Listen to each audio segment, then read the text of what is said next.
Hello and welcome to the Rabbi Daniel Lapin Show. Great to have you along for the ride today. And I welcome you all as my happy warriors, you eager devotees of the Rabbi Daniel Lapin Show. Now, why do I call you happy warriors?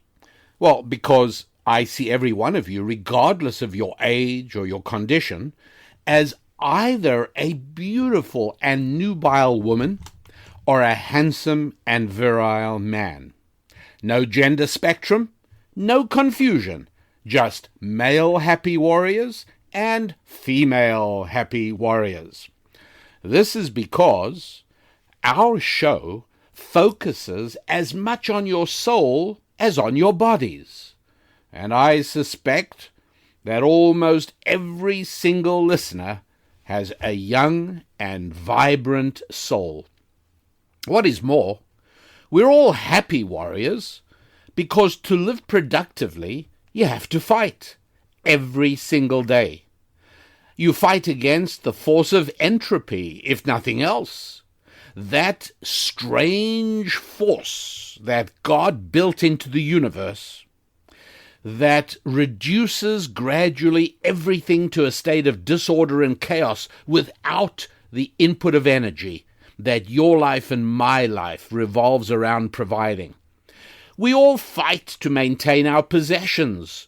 We fight to build and maintain our family.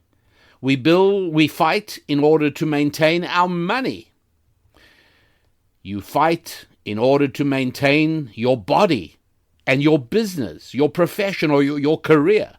Life is a fight, and that's a good thing.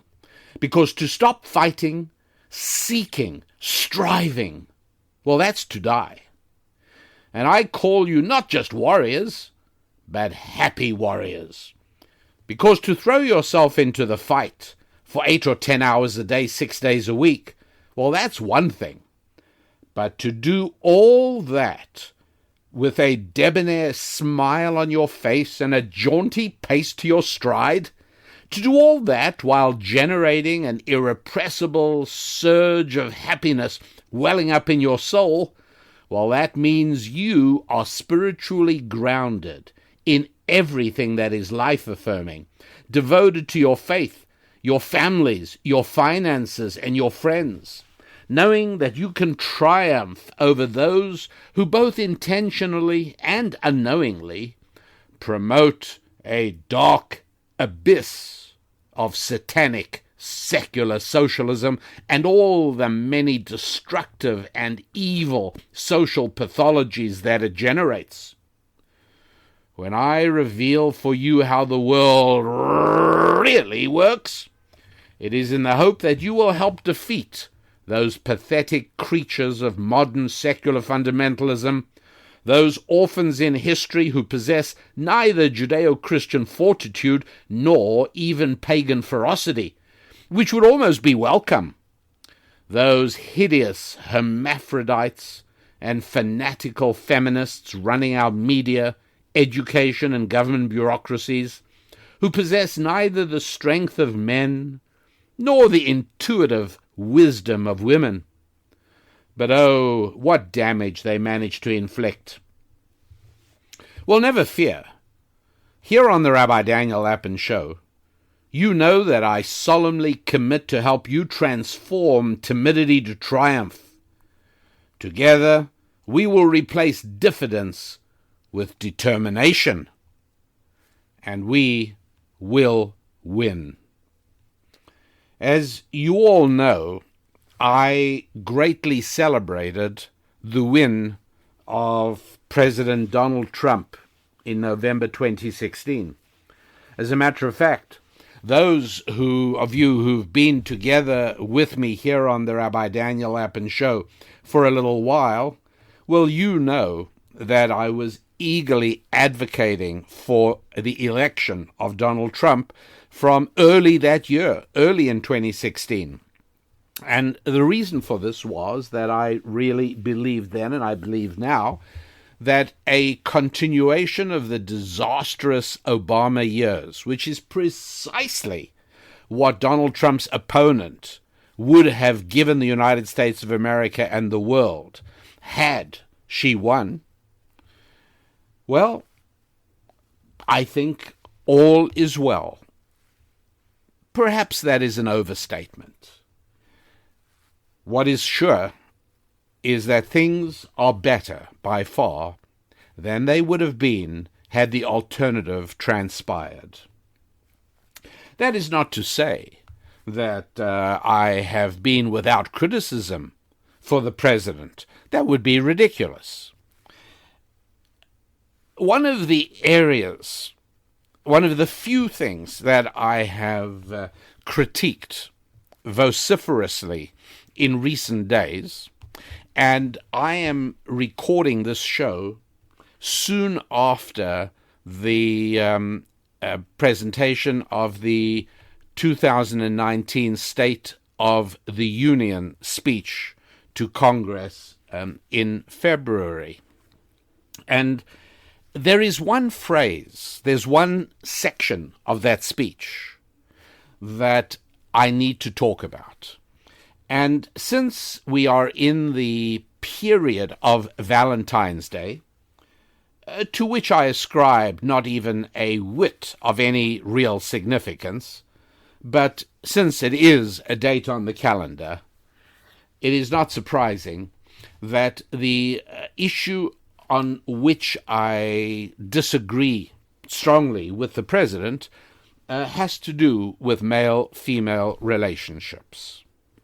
Let me play for you, if I may, just 1 minute of his speech. And in order to cherish your time and to take the investment of time you make in the show seriously, I will tell you that we have edited out a lot of the applause. The applause was long and sustained on many of the things that the president said, and I've removed those so that we can focus just on the substance. So please go ahead and give your attention for just a minute to these remarks, and I suspect that as you hear them in focused isolation from the rest of an otherwise admirable speech, I felt, you too will quickly recognize what it is that I am about to address.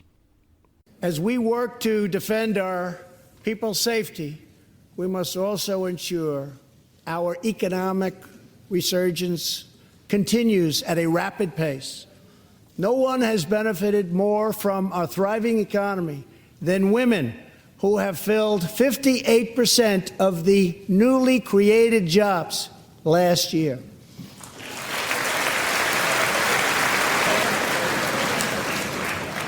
All Americans can be proud that we have more women in the workforce than ever before.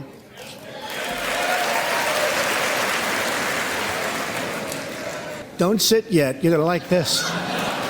And exactly 1 century after Congress passed the constitutional amendment giving women the right to vote, we also have more women serving in Congress than at any time before.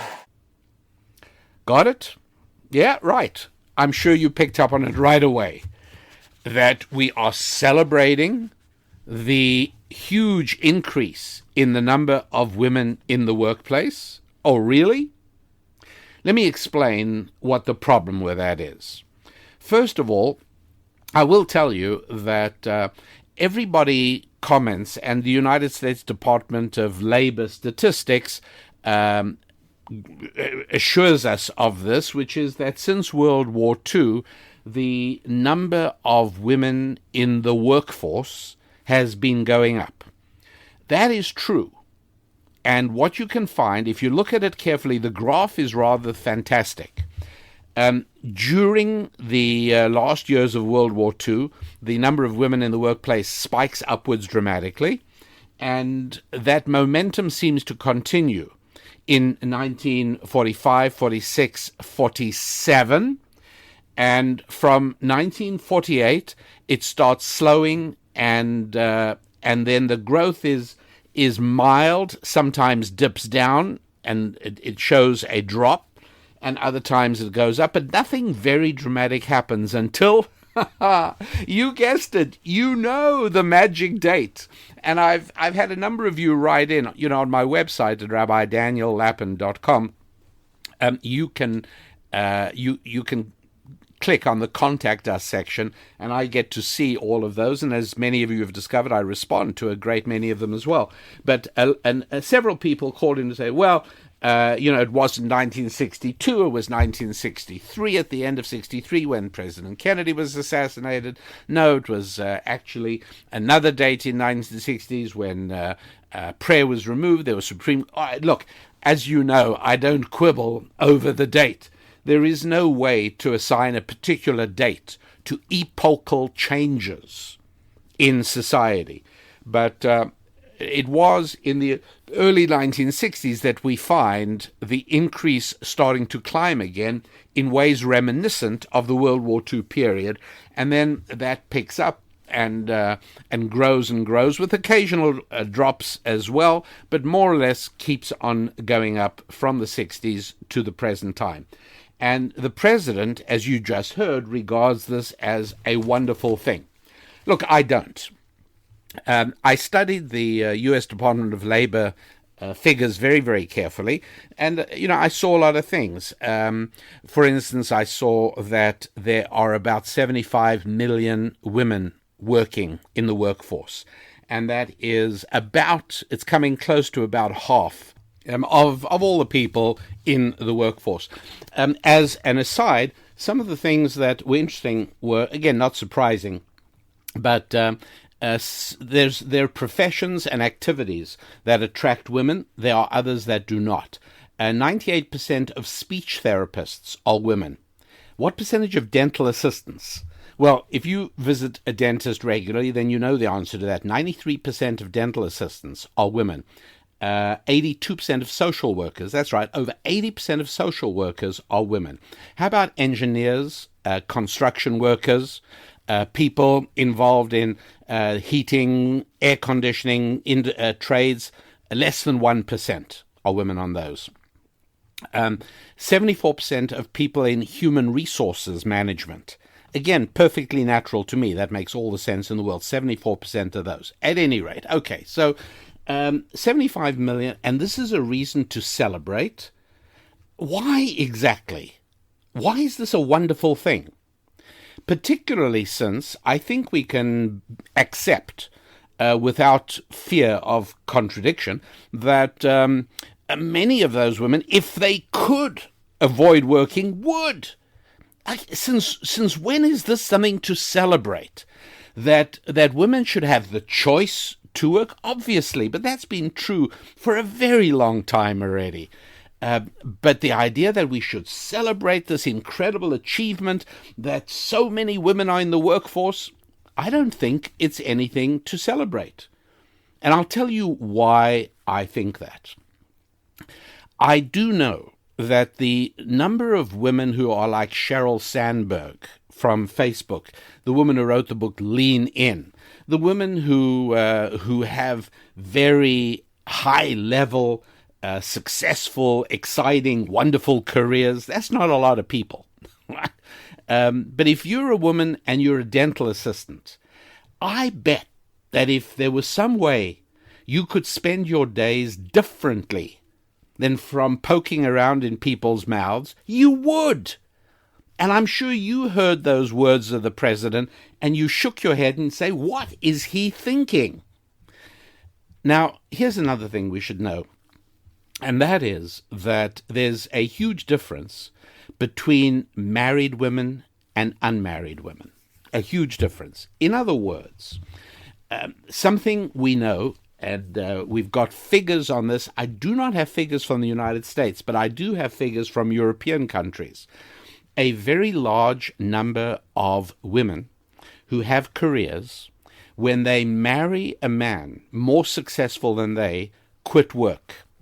And this by the way, this irritates the Dutch government. There are some really remarkable articles where the Dutch government spends valuable money that they've extracted from their hardworking Dutch taxpayers in order to study how to solve this problem. It's not a problem. The women are doing what they want to do and what their circumstances allow them to do.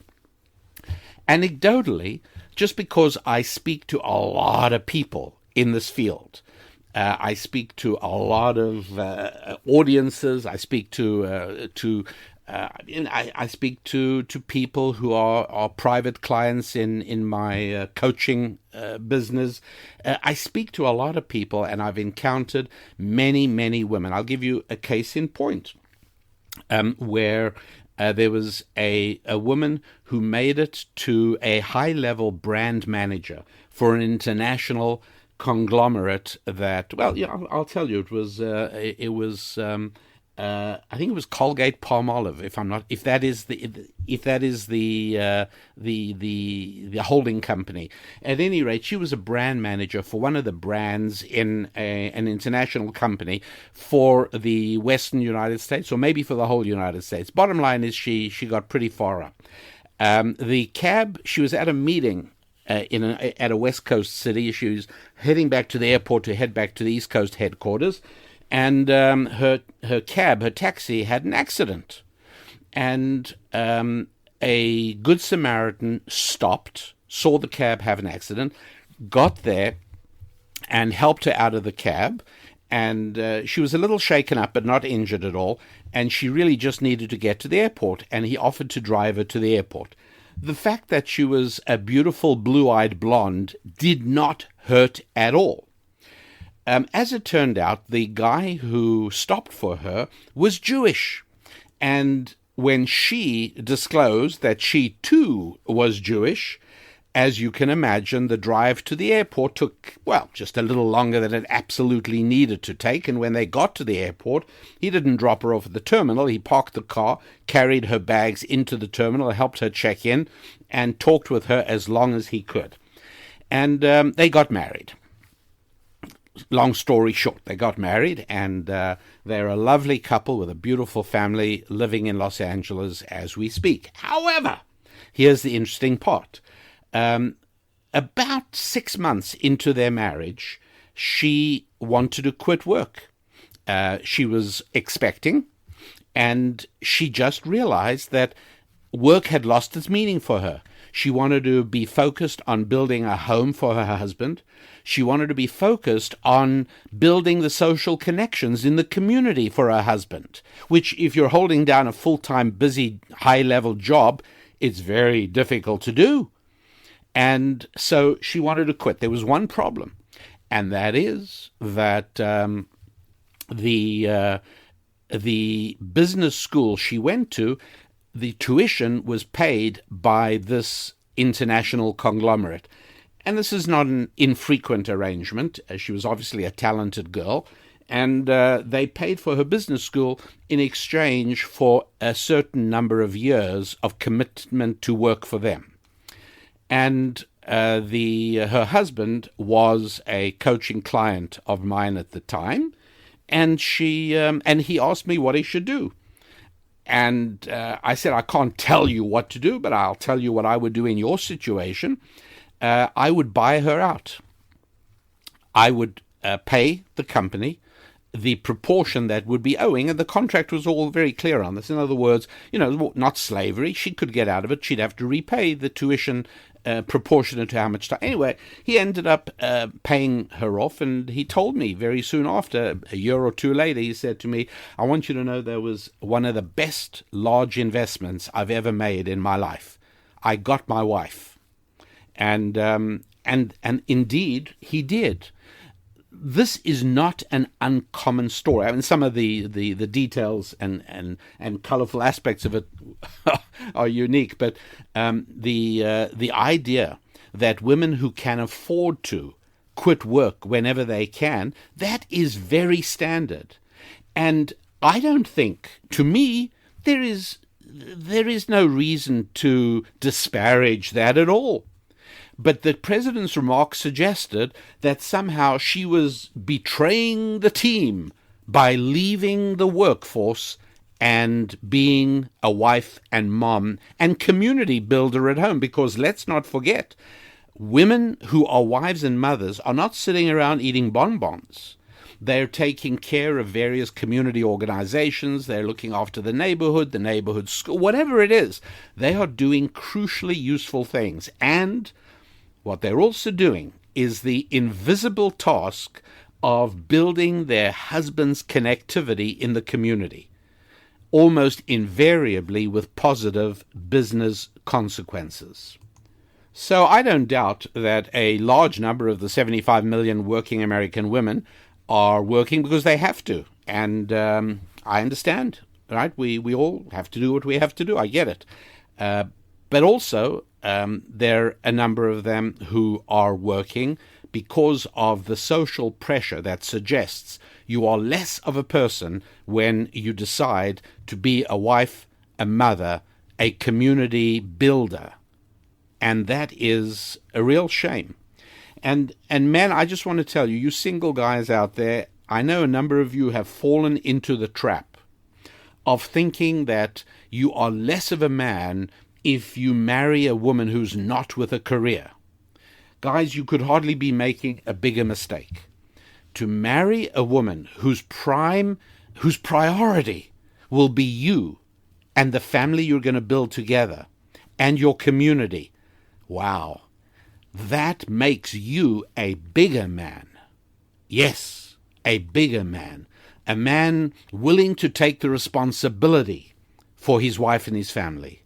And it makes your wife a gem of a woman who is willing to give you the privilege of providing for the family.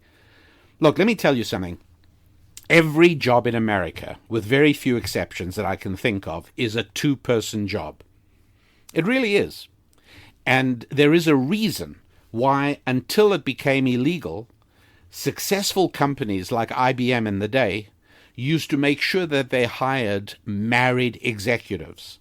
And not only did they only hire married executives, male executives, they hired married male executives who had happy marriages. That's right, they actually checked into the condition of the marriage. On other shows in the past, I've told you how they've done that. But it's very, very worthwhile recognizing that it is an enormous asset. It's for your employer, for your business, for your career. I'm talking to men. If you have a wife who not only lets you focus on your career without having to worry about who's looking after your children, and you don't need to hear the horror stories and nightmare tales from daycare centers to know that when you know that your children are with your wife, there's nothing to say, is there? It's pretty clear. And what's more, what do you think about the raising of the next generation in America? Do you think children do better with a mother who's raising them? Or do you think children do better with a babysitter who looks after them? Just think about it yourself. You don't need experts. You don't need studies. You don't need universities to tell you. You know the answer to that. Just ask yourself, what is better? It's an easy one, is it not? So for single women working, I get it, that's fine. God bless them, no problem. How about women who've raised their children and their husbands are at a high point in their career? Those women want to good luck to you. Hey, it's a free country. Everybody should do exactly what they want to do. My job here is only to tell you how the world really works. And one thing that is clear is that based on the president's remarks that I played for you at the beginning, and the ridiculously enthusiastic response, meaningless, absolutely meaningless. I mean, choice, yeah, let everybody do what they want to do, but that kind of cheering can mean only one thing. It means that the president or his speechwriters and all the people in Congress who stood up and cheered for about 40 seconds on that all believe that somehow it is superior for a woman to work outside of the house in the workforce than to be a wife and mother at home. They must believe that. Otherwise, they would have been cheering the idea of choosing. But no, they are cheering that women chose in increasing numbers to join the workforce. What's that all about? And I'm going to explain that. But first of all, what I want to do is play for you an interview with a man called Tom Ziglar, who's a dear friend. Tom and I have known each other for a while, but I knew his late father, Zig Ziglar, for many, many years. And Susan and I were very close with Zig and his wife. He used to call her the redhead. And we were in one another's homes, and we go back many, many years. Zig Ziglar and his wife had a remarkable marriage, of which Tom was one product. And I talked to Tom. Tom has a new book out, which is beautiful, Choose to Win. It's a lovely book, and I talked to him about it. I think you're going to find it interesting, and as you will quickly see, it is not separate from the topic I am discussing round about this Valentine's Day, February 2019. So enjoy Tom Ziglar, and after that, I'm going to explain to you why is it that the forces of radical socialism, more and more prevalent in public life in America, why the forces of secular fundamentalism rejoice at getting women out of the home. They rejoice at transforming women from wives and mothers and community builders to dental assistants and engineers and road workers. Have you ever noticed that? On road work, when they have a flagman and they've got one-way traffic, and one side it says slow and the other side says stop, and they've got a person holding the flag. You notice that it's usually the woman. That's a different topic, but yes, that's how the world really works. So let's listen to Tom Ziglar, and right after that, I will tell you why it is that the radical left really wants to end the role of women in the role of wife and mother. Tom Ziglar, welcome. Thank you so much for being on the Rabbi Daniel Lapin Show.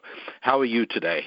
Well, like I said a minute ago, I am doing better than good, but I think that's genetically required. Absolutely is, by anybody who carries your last name. That's for sure.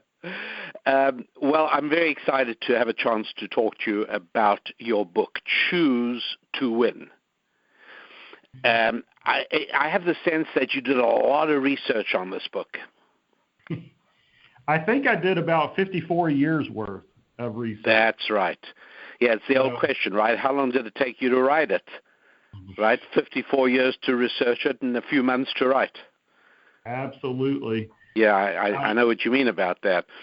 For the start, though, and I can see you explored this. Choose to win means to purposefully set out your life strategies in order to win. That means the fact that you had to write a book on that means that a lot of us simply don't do that, right?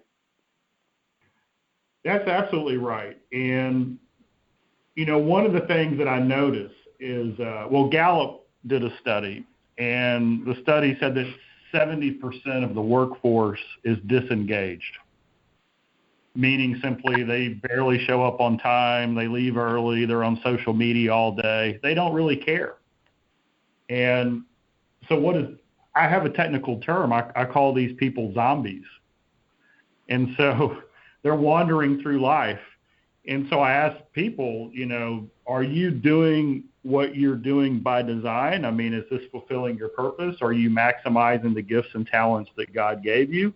Or did you just happen into this because any job would do, any vocation would do? It's the same in our physical life. It's the same in our family life. It's the same in our spiritual life. Are we just letting things happen to us that determine our course, or do we have a clearly defined objective in mind and we're heading in a specific direction? And so the original title, which I loved, by the way, was called Live to Win. And we sent it off to the publisher, and usually publishers, as you know, publishers get in the way of a good book. They don't necessarily help it. And they came back and they said, we like Live to Win, but we love Choose to Win. And at that moment, I knew it was a home run, because when you talk to people from all over the world, and we have, as you can imagine, we have Ziglar fans on every continent. Yeah. They grow up in different atmospheres. A lot of them are in countries that don't have the freedoms that we enjoy here. Yes. A lot of them are in families that don't have resources. And so the idea that you were born or you can live is foreign to them. But the idea of choice is something we can all get our arms around. We have a choice, and the choices that we make determine our future and the lives that we can have, regardless of where we start. And so that's what Live to Win is about. It's about saying, today I choose to do something in some area of my life that's going to improve who I am and where I want to go. So at risk of alienating you, I agree with the publishers. I prefer Choose to Win over Live to Win. I do too. I do, because it's such a purposeful action. Hey, choose. And that means that a whole lot of people do not choose to win. That's weird. Why would anybody not choose to win? And I ask you that. Why are there some people who fail to choose to win? I think there's two reasons. Yeah. I think there's two reasons. Some of them don't even know they can choose. They've never been taught that. And others have been sold a lie and they've bought it. I was speaking at Youngstown State University. And you know how it is on university campuses. And so the first time in history this question was answered correctly, I was talking about gratitude and how we can choose gratitude. And the question I asked is, what's the opposite of gratitude? And a student raised their hand and they said entitlement. And I thought, I can't believe I just heard this from a young person on a college campus. This is amazing. And so I think the reason that people don't choose to win is because in a lot of cases they've been sold entitlement, and me winning isn't a function of what I do. Me winning is a genetic lottery or somebody else giving me something that allows me to win, but I can't choose it. Your subtitle is Transform Your Life One Simple Choice at a Time. And that's really what it is. It's our lives are built usually not by one humongous, cataclysmic, colossal event. It's usually by making a lot of good decisions at a lot of junctures along the way. Absolutely. And, I don't know who said this quote, but the quote was, you cannot determine your future, but you can determine your habits, and your habits will determine your future. Right. Yep. And so so in the case of this, what I tell people is, and what I suggest is, why don't we choose the habits? And there's another little saying that I use is, a tree's fruitfulness depends on its rootfulness. And so what are the roots that we need to choose habits around that will produce the fruit that we want in our life? And I'll give you a simple one. A number of years ago, I was having nightmares in the middle of the night, and I kept wondering, why am I having nightmares in the middle of the night? And then I realized I had the habit of falling asleep during the news on TV. Yeah, that explains it. Sure, that's an awful set of images to take with you into Betty Buys. That's right. And so I said, you know what? I can choose to now read something positive, listen to something positive, or simply turn everything off and spend time with my family as I prepare to sleep. Yes. And that choice gives me a better night's sleep. So this is a great book, Choose to Win by Tom Ziglar. And I would say that without hesitation, anybody who over the years has been inspired by your dad, by your late dad, Zig Ziglar, anybody who found hope and a future through his teachings needs to follow up with this, because each and every one of us are confronted by decisions every single day. And something that your dad often does, and you allude to it, and I ask it on the show for years. I've been asking people, how long would it take you to think of one thing you could do that would dramatically damage your life? And the answer is about 2 seconds max. I could so easily, quickly think of many things. Now try and think of, just one thing that would dramatically improve your life. And that's a lot harder, because building is always harder than breaking. And what you're doing in this book is, you did it to me, and you'll do it to every single reader, and that is you stimulate me. Each and every page made me think of a decision I could take a little bit differently, a new decision I could make that would dramatically improve. So I love it. I absolutely love it. And as you know, I was privileged to enjoy a very special relationship with your late dad. And one thing I wanted to ask you is, do you know the barbershop story about him and me? I do not. Well, let me tell it to you, because it's sort of it's part of our shared legacy from Zig Ziglar. But I got a call. This was many years ago. I got a call out of the blue, and a rabbi introduces himself to me. Never heard of him before, and he says, "I would really like to meet you." And I said, why? May I ask? Like, I've never heard of you. Why do you want to meet me? And he said, well, I was in Dallas on business last week, and I'm sitting in the barbershop. Before I go to my meeting, I want to tidy myself up a little bit. So I walk into a barbershop, I sit down, and I've got a towel over me, and I'm getting a shave, and I'm getting a haircut, and I hear quite clearly, in a very strong Southern accent, I hear the guy in the next chair talking to the barber about his rabbi. And he told the barber, his rabbi said this and his rabbi said that.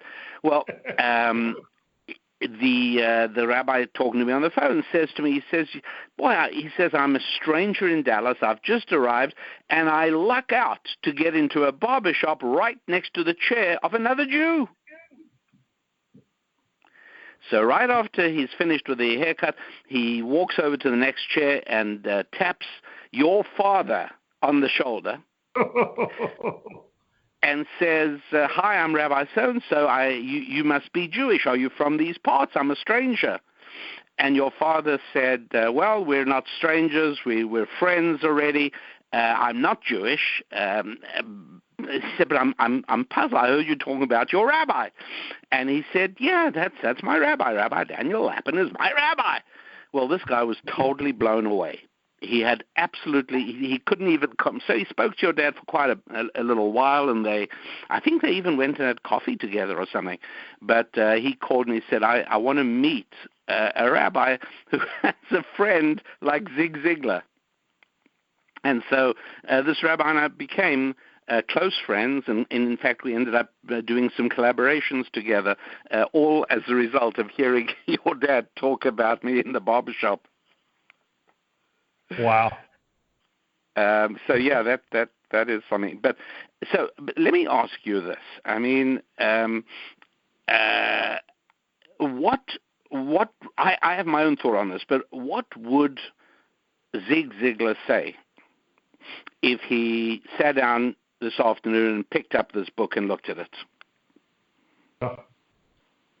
Wow. He picks up Choose to Win. He sees Tom Ziegler as the author. What does he say?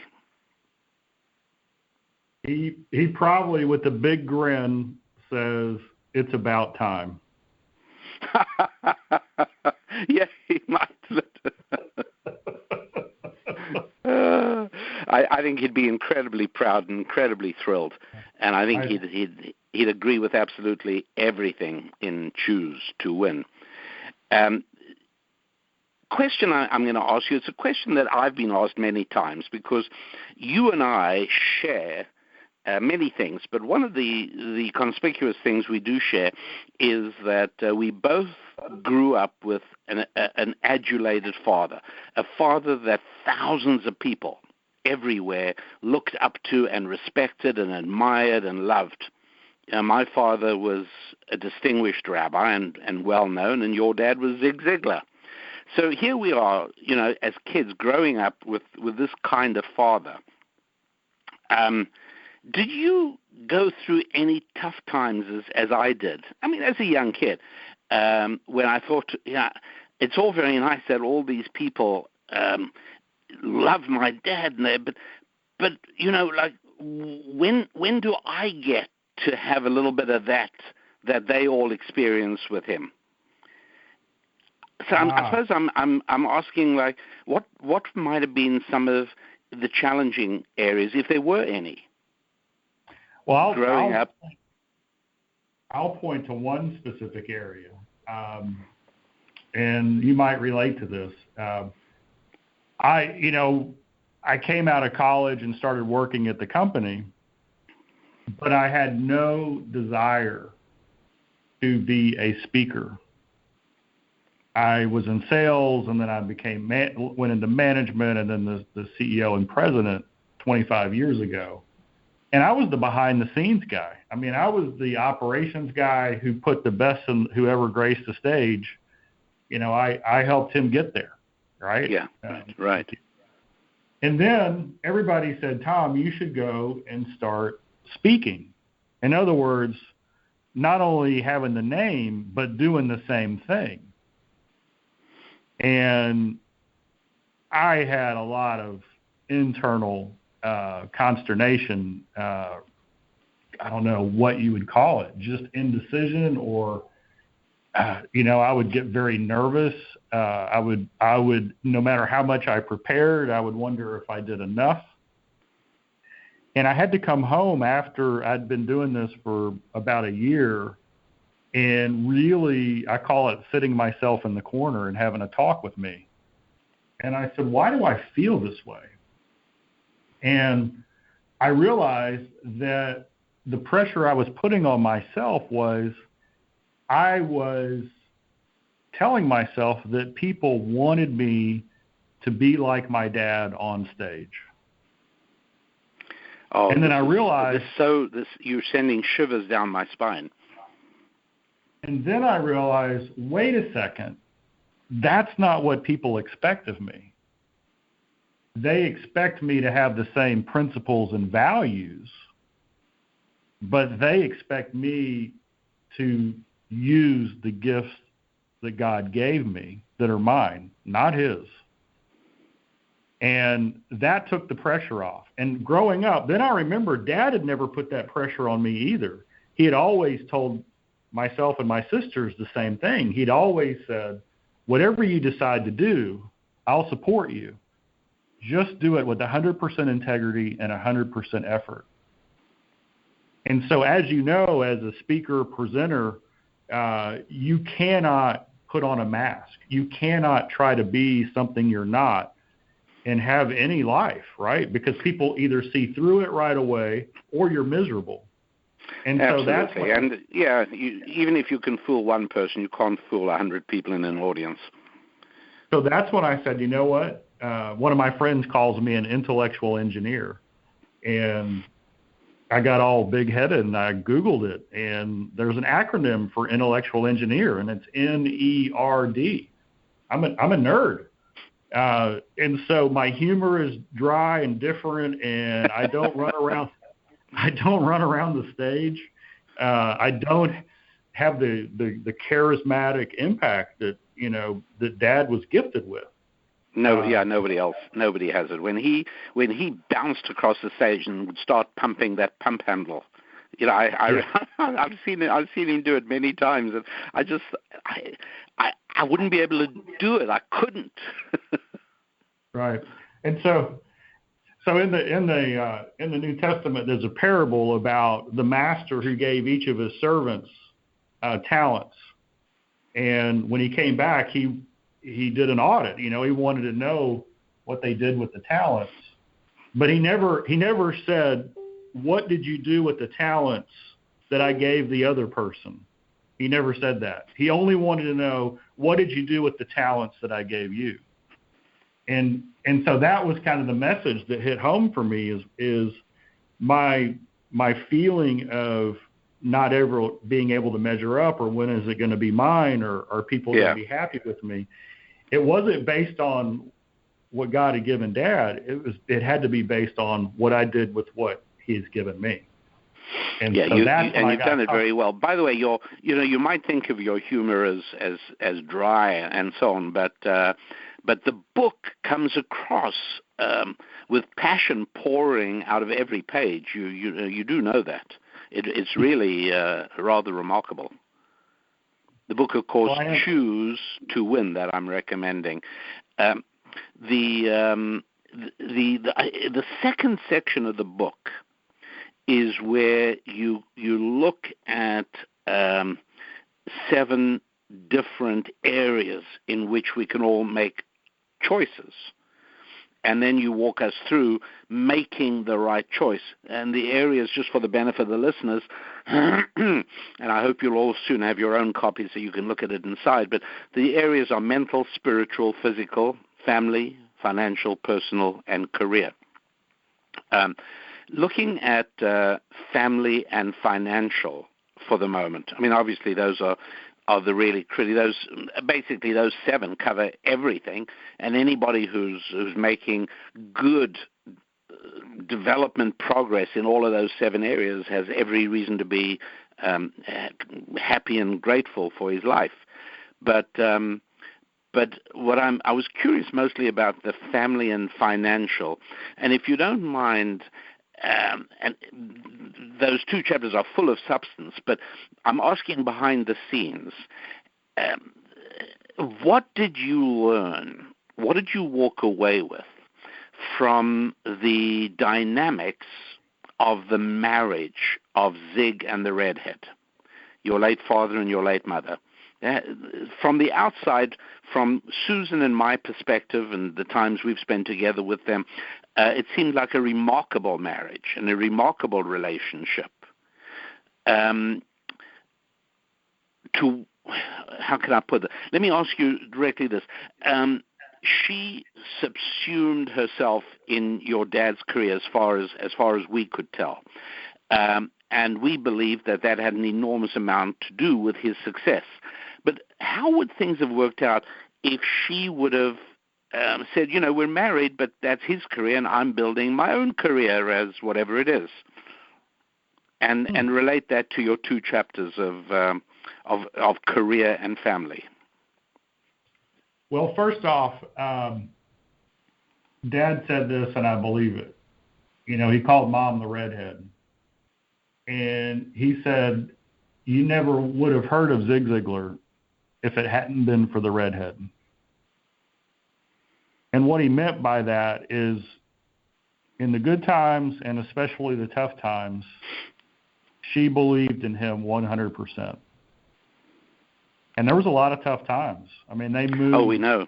Yeah, he would speak about them. Yep, absolutely. In 13 years, they moved 10 different times. I think he was in 15 different deals, and he was so talented that he was always being recruited to the next home run. And it wasn't until some wisdom entered his life later on that he realized, wait a second, I've got to plant for a little while. But Mom never doubted him, never questioned him, but was there supporting him, creating the foundation for him to launch from. And so Dad's ultimate gift to Mom was he made her his number one account. Meaning, he said, G.K. Chesterton said, before you pull up a fence post, know why it's there in the first place. And so Dad put boundaries in his life that he never crossed. And one of those was he would never be alone with another woman, whether it was in an office or in a car or anything. Because as you can imagine, he traveled all the time, and people were always willing to pick him up. And boy, did people think he was old-fashioned. And so it wasn't just Mom saying, hey, I'm going to support you with everything, and you go out and do it. It was Dad saying, I'm going to honor this relationship with everything I have as well. So there was never, that's you and this is me. It was always ours. There were times when Mom volunteered and did other things, and that gave Dad great joy. And so I think in the context of their relationship, she could have done something else and still been the supportive person that she was. And it wouldn't have changed Dad. In fact, I know that inside he traveled a great deal. And when she was working at the company, I think it gave him comfort to know that she had something to do to keep her occupied and busy, because his schedule was so, for 20 plus years, it was so one plane after the next that and kids at home, it was hard for her to be there with him. So the family, I think, because of the way their commitments were in priority, I don't think there would have been a difference in the family, the financial. Now, if their priority to each other had been subverted, where career came before the other, that would be a whole different story, right? Because then you start removing fence posts and making exceptions, and people are people. And right. as good as our intentions are, I love the illustration of the very wealthy older woman trying to hire a chauffeur. And as they came in, she said, how comfortable are you driving next to a cliff? And to prove their driving ability, I might have heard this story from you. Who knows, Rabbi? No, this one isn't one of mine. Okay. They would say, oh yeah, I'm been to driving schools. I've driven royalty. I've driven, government officials. I have no problem driving next to a cliff or any other danger. And one man came in and she asked him the same question. Why, would you feel comfortable driving next to a cliff? And he said, absolutely not. Why would I ever put you close to danger? And that's the one she hired. Yes. And I think in our marriage, it's the same thing. We make these decisions of why would we ever put the most valuable thing in our earthly relationships at risk when we have choices. And so I grew up under that choice. In the financial side, I can only speculate what would happen if they had been divided on what was the priority. I think it would have been a small percentage of what it was. Yeah, I'm sure. A small percentage. Yeah, I agree with that. And why is that? Because I've through the years, obviously we attract the top talent in the world. Through the years, I've seen talent on the level of Zig Ziglar from a pure stage presence. But there's no staying power because they sabotage their own future by the decisions they make. Tom, your book, Choose to Win, is one of those rare books that really, if not every page, every few pages, you want to highlight it, or you want to do what I do, which is pull out one of my 3x5 cards and write down an action item, because it has so many inspiring moments that can become your choices. So, for instance, two that struck me in the family section is every day write a note or send a text to each of your children that tells them you're thinking of them, love them, and are proud of them. Do this. It doesn't end there. You then say, do this every day for 66 days until it becomes a habit. Yeah, that's very cool. And it's something that many, many people are going to read and say, hey, yeah, that makes sense. And some people are actually going to say, okay, I'm going to choose. This is a way I'm going to choose to win in the family arena. And then you talk about prioritizing and setting aside time on a regular basis for intentional family discussions on a topic that will still matter 30 years from now. What a great way of phrasing it. What are some of the tips? What are some of the pieces of inspiration and advice that you're most proud of? That when you wrote the book and you finally finished, you said, you know what, I did a pretty good job. Maybe not everything I wanted it to be, because books never are, but it's a pretty good job, and I'm particularly excited that I managed to express this particular choice area. Yes, well, there's a couple of them, and in fact, in this area, you had an influence. Thank you. And I'll just tell the story. I've shared it with you before, but when Mom and Dad were moving from their house of over 25 years into the retirement community, it was my job. It was my job to go through Dad's library, which had about 3,000 books in it. And I had to pick which ones are we keeping and which ones are we donating, and which ones are we going to go try to get a few nickels at the half-price bookstore for. And so I decided to flip through them, and we ended up keeping the ones where he'd underlined. And I saw this one underlining, and it hit me. That's where he got the idea, where he merged a concept that he had with the concept from an author, and it became part of his presentation. And I literally thought, this is like finding buried treasure. And I closed the book, and it was called Buried Treasure. And it's obviously your book. But to see my dad's thinking, his notes, the underlining right there, it was just, it was one of those milestones in my life. And so here's a family tip that I tell people. Nobody's going to save their cell phone. You know, we make notes in our cell phone, and those are not going to go in the family archive. When you find a book that changes you or has wisdom in it, and maybe you're even listening to it on Audible, which is great. But if you say, that book really hits me, this is what I encourage you to do.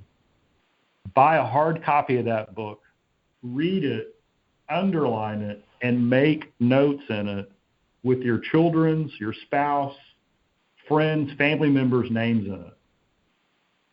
So I've written a number of times. My daughter's name is Alexandra. So I've made notes in a number of books with her name in it. Alexandra, this reminds me of you. Alexandra, this example, is a great one to follow. Because someday, if the Lord's willing, she'll be cleaning out my library. Right? That's right. The treasure. Right. And so it's intentional, right? It's a choice. And so I talk a lot about leaving a legacy by design. And here's the funny thing is, we all read books anyway. A lot of us mark in books anyway. How much more time does it take to do that? No time at all. We had a gentleman on our podcast, and he said this. He said, I had two grandfathers. One of them left me everything, and one of them left me nothing. Because you're drawn in, right? What a great line. Yeah. And so he explained that when he was a boy, they moved away from his hometown, so he never had a relationship with either grandfather. He goes to the funeral of the first grandfather, and he's amongst strangers. He doesn't know anything about his grandfather. He just knows that the memories of his grandfather are trapped in the people sitting in the pews. The next funeral he goes to is his other grandfather, which he didn't have a relationship with either. But this grandfather kept a one-sentence journal for 50 years, and he gave it to all of his grandkids. Every day for 50 years, he wrote one sentence of what was going on in his life, what was important, the decisions, the hard spots in the road. I mean, and so last year, I wrote a one-sentence journal to my daughter every day. She had no idea. It's the best Christmas gift I've ever given. That's intentional. How wonderful that you have a daughter that really appreciates that. Yeah. Yeah. That's terrific. Well, folks, the book is Choose to Win, and the author is my dear friend Tom Ziglar. And if you would give up 10 minutes a day, 15 minutes a day of TV watching or watching YouTube or whatever else you have found a way of wasting time on popular entertainment, and you gave that time over to carefully reading Choose to Win, it'll change your life. Absolutely. I don't think there's any question about it. And I hope that hearing about it on the show today will stimulate you to choose to win.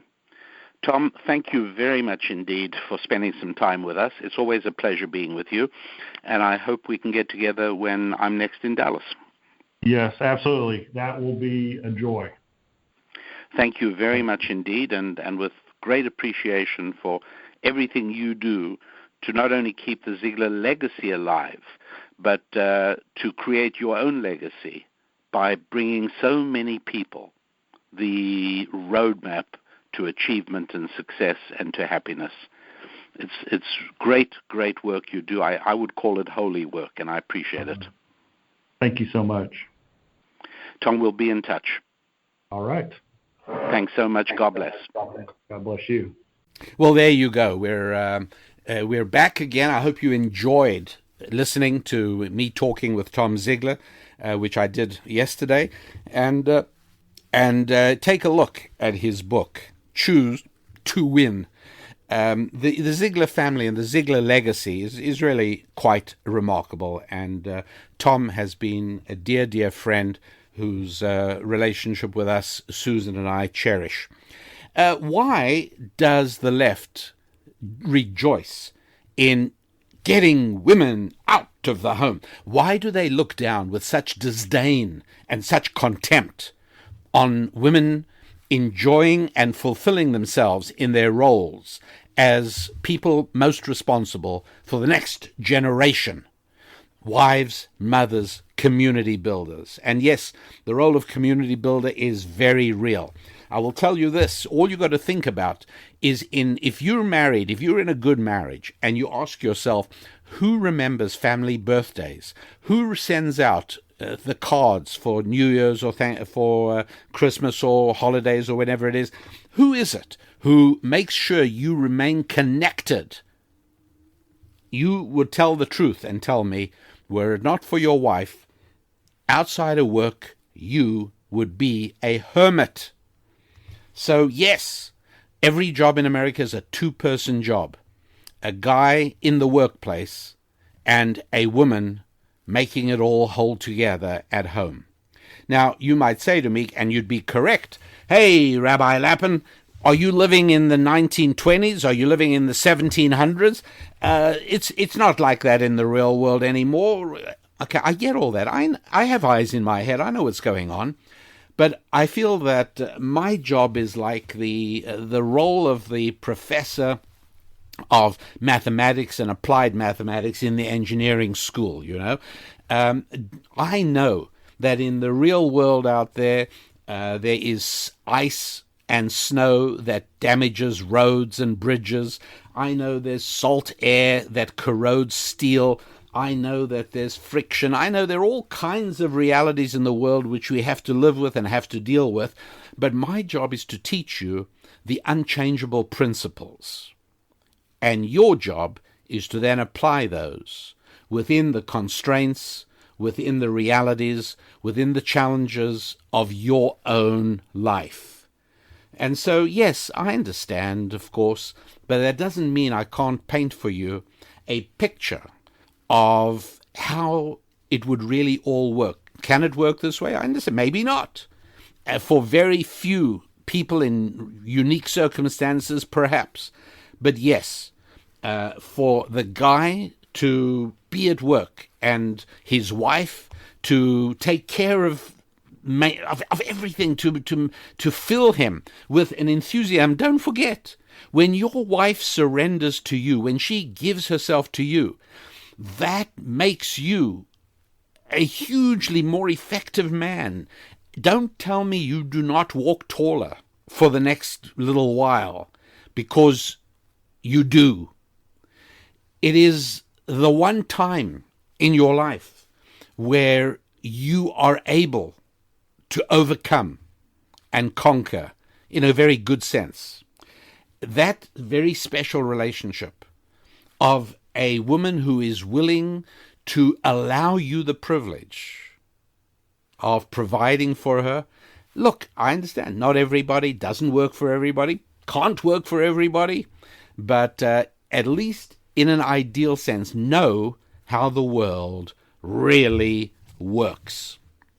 And what's going on, you have to remember, is that the hatred of the left is for anything that is biblical. Primary and basic among it is the idea of marriage and family. And this is what lies at the root of secular fundamentalism's intense and virulent hostility for marriage and family. And they hate the idea of the benefits that accrue from marriage. Their goal is to make government the replacement for marriage. Their goal is that, hey, nobody should feel a need to get married. Hey, women, we'll take care of you. You don't need a man in your life. Now look, any real woman in touch with reality who doesn't think she needs a man is frankly as foolish as a man who thinks he doesn't need a woman. You see, any woman who doesn't realize that she does need protection. Now you think to yourself, well, I can dial 911 as well as anybody else. Well, good luck when you in your house one night hear somebody downstairs or you hear movement in the house and you've got a choice. Would you rather have a cell phone with which you can dial 911, or would you rather have a big, strong male in bed next to you, your husband, who feels duty-bound? He feels a sense of pride and dignity in defending you and protecting you. Would you rather have a husband who you know would give his life to take care of you and your children, or would you rather have a cell phone with 911? Now, I know some of you are saying, well, it could be both. All right, please understand that I am laying out a scenario for you, and if you had to choose government resources or a husband, does anybody really have to sit and ponder that one? I think not. At least I hope not. The idea of government is indeed to suggest to women that they don't need a husband. It's to make marriage dispensable. And indeed, the government has not only made marriage dispensable, but they've succeeded in generating an entire class of women who have done that, indeed. I don't think you need me. You can check government statistics yourself if you don't trust me on this by now. But by far and away, the overwhelming majority of women, when I say overwhelming majority, I don't have the exact number, but it's well over 75% of women on welfare are single. Well over 70, it's over 80% are single. Right? There's a reason for that. This is part of the secular fundamentalism's, governmental religion's desire to replace marriage. Now, look, they also love the idea of having a man and a woman working instead of married and living on one income because there's more to tax. They obviously prefer that. There's no question about it, because the left thrives on the notion of government spending. You know, I heard President Reagan and I have a YouTube channel, right? Rabbi Daniel Lapin on YouTube. So I respond. Sometimes people comment on that channel on the various shows like this one. This one you could be listening. Maybe you are listening on YouTube right now. But wherever you're listening, doesn't matter. But if you do listen on YouTube and you write a comment, I'll usually respond to that whenever I have a chance. And YouTube sometimes pops other things up at me. And I must confess that from every now and then, I embarrassedly surrender. I embarrassedly indulge. And what I saw was a 5-minute interview between then Governor Ronald Reagan and Johnny Carson on The Tonight Show, 1975. And this was just after he'd left the governorship of California, and Johnny Carson is hilarious, and he said, "What does it feel like to be unemployed?" And Reagan was superb, humorous, substantive. I wish there was a late-night television show today on which things were discussed on this kind of level. But one of the things President Reagan said is that there should be a statement, a policy, a bill that politicians agree to and commit to, that no American should be taxed above a certain figure, and we should determine what that figure is. Well, of course, you'll never get politicians to agree to that, because deep down in their hearts, particularly Democrat politicians, by the way, the party is the Democrat Party, not the Democratic Party. Right? They have nothing to do with democracy or democratic principles. They are known as the Democrat Party. A lot of people get that wrong. I just thought you should know that. But particularly Democrat Party politicians would never agree to any figure, because deep in their hearts they believe that figure should be 100%. Ultimately, that's the dream of socialism in the final analysis. So all of these things lie at the heart of why it is that secular fundamentalism, the official religion of the government of the United States, hates marriage, hates family, and wants to do everything possible to take women into the workforce. They want more women who are in the workforce. They'd rather have women who are recipients of welfare than they would have independent women, part of a family, wives, mothers, and community builders.